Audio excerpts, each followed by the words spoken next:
Thank you so much for the opportunity to come into your home today with these questions. Are you in this suffering? Because what do we need to be happy? This life is so short, right? Why do we waste the opportunity to be fulfilled, happy men and women? It's good, right? When we have the opportunity to hear something that unsettles us. We hear many things every day, but not everything unsettles us. Suddenly, you realize that word, it fits inside you and begins to cause a good disorder. This is a revolution. What can the verb do in our lives? I particularly like to go after words that unsettle me. I always have a book with me because the book is an opportunity one had to be unsettled. I always like to listen to good music. Why? The word that reaches my ear through a sung voice has a power to unsettle me, and that's how it happened to me. A very simple lyric, but good to be heard. With a few questions, it's a reflection that makes us have courage to enter some rooms in our house that everyday life usually doesn't take us. A slightly deeper look that makes us break the surface of what we're used to living. Yes, because the monotony of life is precisely us staying in the same room all the time. We may get used to some rooms in our lives and spend our entire lives there, believing that our home consists of those rooms. In emotional life, it is like this. In intellectual life, I remember that as a teacher, the great challenge was to uninstall those who already thought they already knew. Yes, we already know about many things, but every now and then we come into contact with another way of seeing what we already know, in contact with the knowledge about what we already know, and suddenly we are surprised by something new about what we already thought we knew everything about. Knowledge is dynamic. It is a constant restructuring movement. Experts say, every time we learn something new, it is as if our brain is positively wounded. And knowledge, it establishes itself as we go on hurting. That we are creating new synapses, right? We are creating within our brain a structure that will take us to go forward in that reflection, in that knowledge. We are leaving our comfort zone. And we will, in this interval, living the uninstall, the AD, right? This uninstalling. The uninstallation, which is so positive in the life of those who want to grow.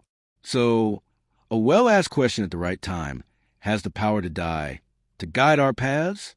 It takes us out of sameness. It gives us the conditions to enter rooms that until then we were not used to visiting. This song talks about our life. What do we need to be happy? We talk all the time about the so-called happiness. We follow people all the time in an attempt to be happy. Our social networks, right?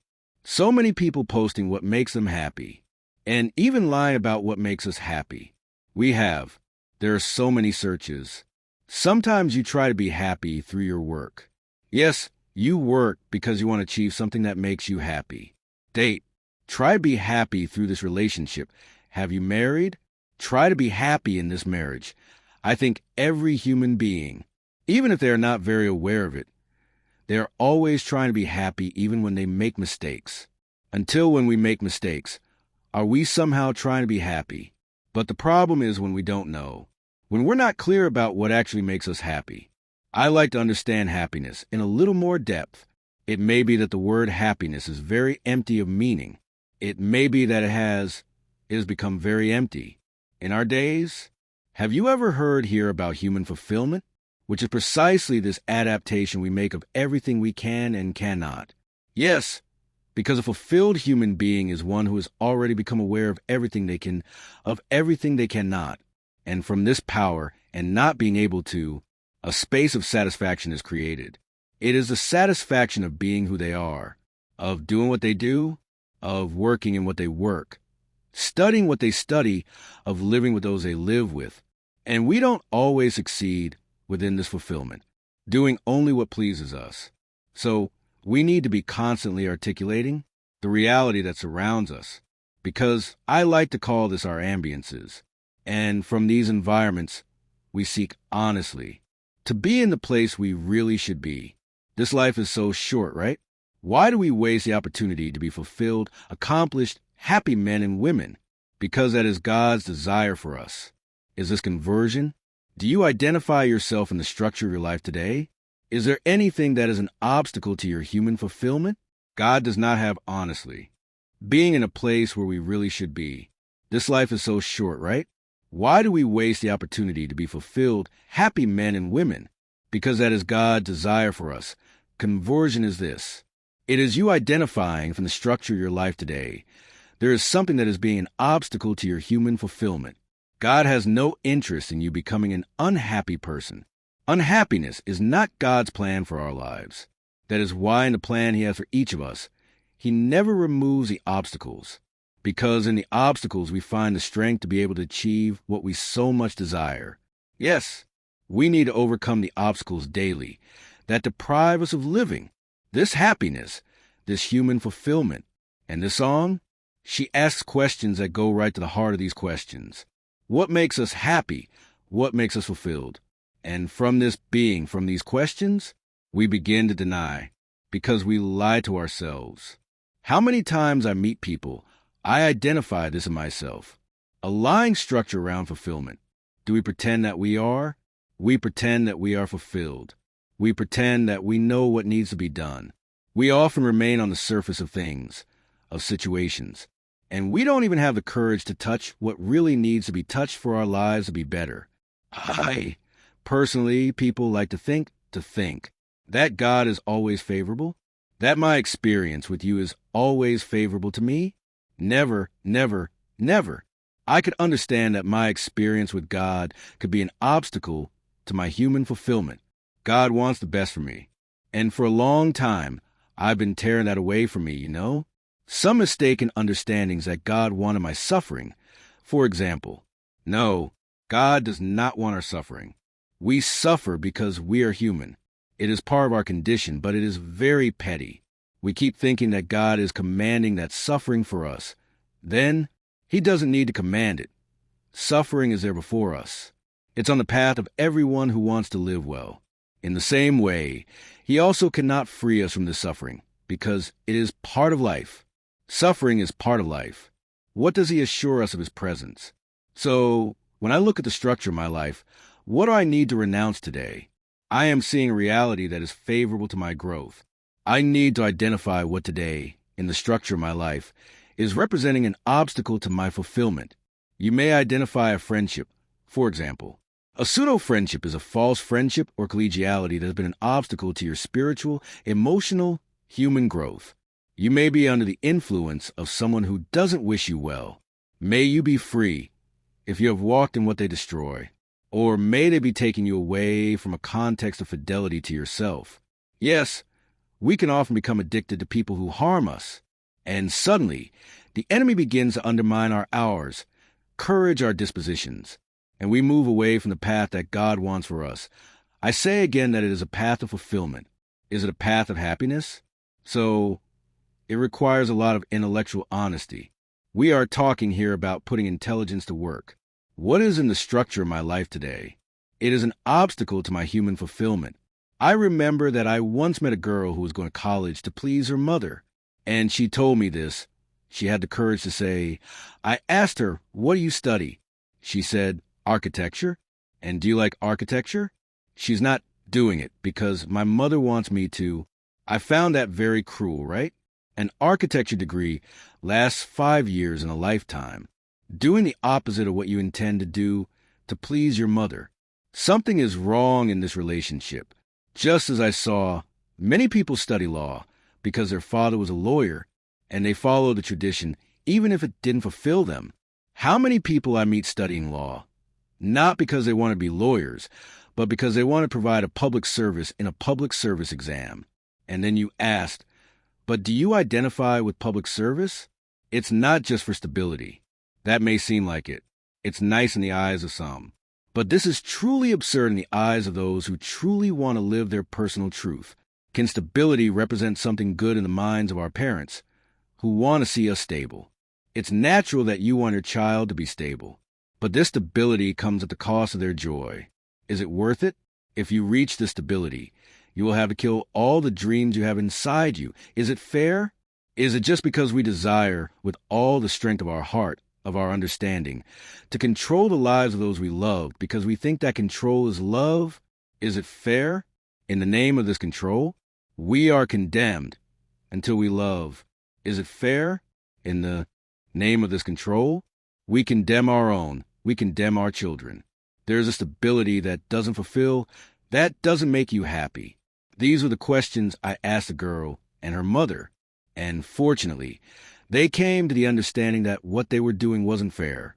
Among them, and there, my people, it's never too late for us to change the structure of our lives, change the course, just as Jesus wasn't afraid to change the lives of those who passed by him, because Jesus knew all of this with much more depth than we know today. And look, we already have more than 2,000 years of history. We have evolved a lot as humanity. Psychological sciences have helped us a lot to understand the human dimension of this realization. Isn't that right? So, we are already aided by many sciences that Jesus didn't have at that time.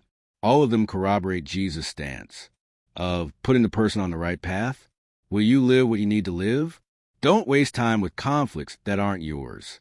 Have the courage to enter the rooms of your house, of your life, and discover what questions need to be asked today so that your life has quality. Don't be afraid of questions. Much better than living with false answers. It's about having the right question. False answers don't fulfill us. Can they fulfill your father, your mother? But do you think it's fair? Compromising your life to please someone? Isn't that evangelical? Obeying means listening with the other. And not just listening to the other, it's listening with him. And it may be that part that needs to obey. The moment you listen with the one who is proposing, that must be obeyed. I came to the conclusion that enlightenment, lucidity, isn't the most fragile part. Just let the truth come to light. Sometimes, in your eagerness to make your child obey, you dictate a rule. That doesn't involve listening with him. You'll do it like that. That's it, and that's it. Listen to your child's heart. 11 know what his aptitudes are. It's not fair to impose on him a burden that God does not impose. God placed in him a way of being, a way of living, of thinking, feel. It is necessary that we have respect for the other, that we walk with him. Of course, I'm not saying give up the authority you have. On the contrary, true authority is that which makes us listen with another, that which makes us think with another, feel with another. Will we be better? Much better. A much better authority. If we learn to listen with, will we be more qualified authorities? If we develop or sharpen our sensitivity to listen with the other to what needs to be heard. Just like me, I also have no way. Living my questions in solitude, I'm always listening with someone by my side. Yes, these phases of my life, music that continues to bother me. I listen in the plural. Other people also live these conflicts with me. With them, I share. And this sharing helps me to realize what in me needs to be better, requalified. Equalizer, record. What needs to be equalized so that I am better, more harmonious, more sincere, more honest? And when I'm listening with another questions that really matter to me today, God has the opportunity to speak to us. Yes, because God speaks to us. When does our truth come to light? When are we not afraid of the question that needs to be asked? Then run away from them. We grow a lot when we are challenged, much more than when we are flattered. 12. When do we accept the provocation of life itself? Do you know how life provokes us with our discomfort? That's why it's so dangerous to take medicine for sadness. Unless you've been diagnosed with chemical depression. Is that substance missing? Yes, because our joy depends on substances. Right? We are chemicals. We are physicists. This physical here, in order to function, has to have some substance inside. It works, yes, but generally when expenses arrive and we numb ourselves with a pill, we lost a happy opportunity to discover what was bothering us. And we don't change what bothers us. You just judge pills on your sadness. And that's why it doesn't solve anything. It just goes from one day to the next, judging the conflict forward, when, in fact, what would solve it? That it would remove the need for the pill. It's a confrontation, a change of the pieces on the board. How many people are cured? When they give up a job, for example, when they give up that job to earn less, but work in something they like, while we end our conflict, when the relationship ends. Is there more suffering? It is just that, but at least it is suffering to heal.